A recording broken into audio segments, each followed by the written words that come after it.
بسم اللہ الرحمن الرحیم۔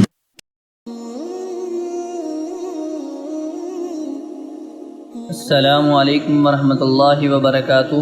امید ہے کہ آپ سب دوست احباب خیریت سے ہوں گے، میں بھی خیریت سے ہوں الحمدللہ۔ آج ہم آپ کو جو تعبیر بتائیں گے، اگر کوئی خواب میں دیکھے استغفار کر رہا ہے اللہ تعالیٰ سے، یعنی معافی مانگ رہا ہے۔ استغفار کے لفظی معنی ہیں گناہوں کی معافی مانگنا، استغفر اللہ کہنا، اللہ تعالیٰ سے بخشش طلب کرنا ہے۔ حضرت ابن سیرین رحمۃ اللہ علیہ نے فرمایا، اگر کوئی شخص خواب میں استغفار کرے تو دلیل ہے کہ اللہ تعالیٰ اس کو مال اور فرزند عطا کرے گا۔ اللہ تعالیٰ نے قرآن پاک میں فرمایا، فَقُلْتَ اسْتَغْفِرُوا رَبَّكُمْ إِنَّهُ كَانَ غَفَّارًا يُرْسِلِ السَّمَاءَ عَلَيْكُمْ مِدْرَارًا وَيُمْدِدْكُمْ بِأَمْوَالٍ وَبَنِينَ۔ اللہ تعالیٰ سے بخشش مانگو کیونکہ وہ بخشنے والا ہے، تم پر موسلادھار بارش کرے گا اور مال و اولاد سے مدد کرے گا۔